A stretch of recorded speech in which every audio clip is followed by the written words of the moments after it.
नवी दिल्लीमध्ये कॉकरोच जनता पार्टीचं जे सकाळपासूनचं आंदोलन सुरू होतं, जंतर मंतरवरती अनेक आंदोलक एकवटले होते। मात्र आता जंतर मंतर मैदानावरून या सगळ्या आंदोलकांना पोलिसांनी पांगवलंय आणि हे मैदान पूर्णपणे मोकळं करण्यात आलंय। हा सगळा मोर्चा आणि हे सगळे विद्यार्थी आता संसद भवनाकडे आता निघालेले आहेत। हा मोर्चा जवळजवळ तिकडे पोहोचला होता आणि या त्या परिसरातली ही सगळी दृश्य तुम्ही साम टीव्हीच्या माध्यमातून पाहू शकताय। शामल, खरं तर जंतर मंतर रिकामं करणं पोलिसांना याकरता सोपं गेलेलं असू शकतं सुमित, कारण सगळेच विद्यार्थी हे सध्या संसद भवनाच्या दिशेने गेलेले आहेत आणि त्या ठिकाणी ही सगळी गर्दी गेली आहे। त्यामुळे सध्या मैदानावर कोणी नाहीये आणि त्यामुळेच प्रशासनाला जंतर मंतरचं मैदान मोकळं करणं सोपं गेलेलं असू शकतं। सध्या ही सगळी गर्दी संसद भवन गिरीश, आपण पाहिलं तर सध्या ज्या पद्धतीने हे या ठिकाणी पुन्हा एकदा लाठीचार्ज करण्यात आलाय पोलिसांकडून, ज्या आंदोलकांना या ठिकाणाहून पिटाळून लावण्यासाठी लाठीचार्ज करण्यात आल्याचं दृश्य या ठिकाणी आपल्याला पाहायला मिळतंय। ज्या पद्धतीने थोड्याच वेळापूर्वी ज्या अत्यंत निर्दयी पद्धतीने पोलिसांकडून याच आंदोलकांवरती लाठीचार्ज करण्यात आला होता, अश्रुधुराच्या नळकांड्या फोडण्यात आल्या होत्या। पुन्हा एकदा आता जे आंदोलक आहेत ते संसद भवनच्या दिशेने निघालेले आहे। याच आंदोलकांना आता पुन्हा एकदा पिटाळून लावण्यासाठी पोलिसांकडून बलाचा वापर करण्यात येत असल्याचं आपल्याला पाहायला मिळतंय। या ठिकाणी जे आंदोलक होते त्यांना पुन्हा पोलीस आणि आंदोलक आमने सामने आल्याचं पाहायला मिळत होतं आणि त्यानंतर आता पोलिसांनी या आंदोलकांना पुन्हा एकदा माघारी पाठवल्याचं एकंदरीत चित्र या ठिकाणी आपल्याला पाहायला मिळतंय। ज्यावेळेस आंदोलक ऐकण्याच्या मनस्थितीमध्ये नव्हते त्याच वेळेस पोलिसांकडून त्यांना सौम्य लाठीचार्जचा प्रयत्न सुद्धा या ठिकाणी करण्यात आल्याचं आपल्याला पाहायला मिळतंय। त्यामुळं हे सगळे आंदोलक आता पुन्हा एकदा आक्रमक झाल्याचं एकंदरीत चित्र सध्या दिल्लीमध्ये पाहायला मिळतंय। गिरीश, नक्कीच आपण सध्याची स्थिती पाहू शकतोय। विद्यार्थ्यांवर आंदोलकांवर लाठीचार्ज करण्यात आलेला आहे।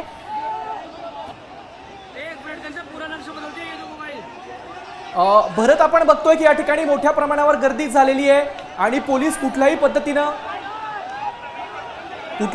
यांना पांगवण्यासाठी आता प्रयत्न करताय पोलीस, मात्र तरी देखील आंदोलक पाठीमागे हटताना दिसत नाहीये। भरत,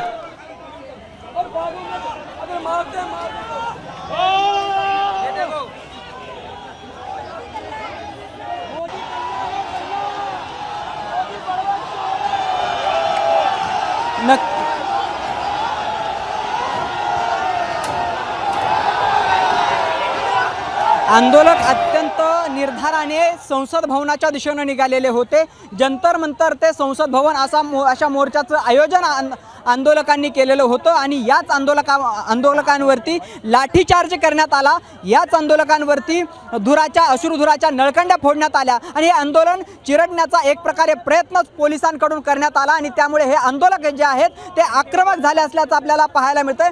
खरं तर पुन्हा एकदा हे आंदोलक ज्या संसद भवनाच्या दिशेने निघालेले होते, मात्र दंगल नियंत्रण पथक आणि जे काही आंदोलक आहेत हे आमने सामने आल्याचं पाहायला मिळालं आणि आता त्यानंतरही या आंदोलकांना जंतर मंतरच्या दिशेने जाण्यासाठी पोलिसांकडून या ठिकाणी सांगण्यात येत आहे। मात्र आंदोलक हे अजूनही आपल्या म्हणण्यावरती ठाम असल्याने एकंदरीत या ठिकाणी आपल्याला पाहायला मिळत आहे। या ठिकाणी थेट पंतप्रधान नरेंद्र मोदी यांच्या विरोधात या ठिकाणी आंदोलकांकडून घोषणाबाजी करण्यात येते।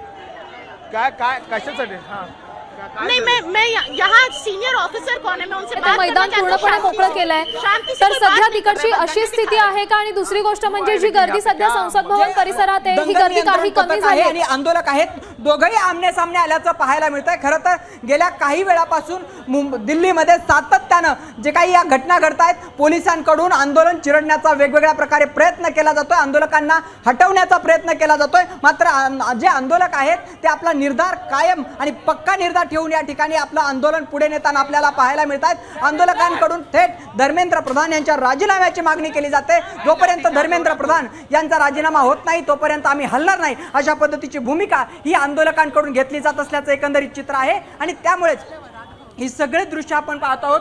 सातत्याने पोलिसांकडून आंदोलकांना पांगवण्याचा प्रयत्न केला जातोय, सौम्य बलाचा वापर सुद्धा केला जात असल्याचं पाहायला मिळतंय। मात्र आंदोलक जे आहेत ते ठाम निर्धारानं जे आपली मागणी आहे ती पुढे घेऊन जाताना आपल्याला पाहायला मिळतंय। पण भरत, आपण पाहिलं तर खरं तर हे सगळे विद्यार्थी जे आहेत यांची पार्श्वभूमी काही राजकीय नाहीये किंवा हे गुंडही नाहीयेत। दुसरीकडे आंदोलकांवर ज्या पद्धतीने त्यांना ट्रीटमेंट देण्यात येते हे सगळं पाहता किती काळ हे विद्यार्थी इथं तग धरू शकतात?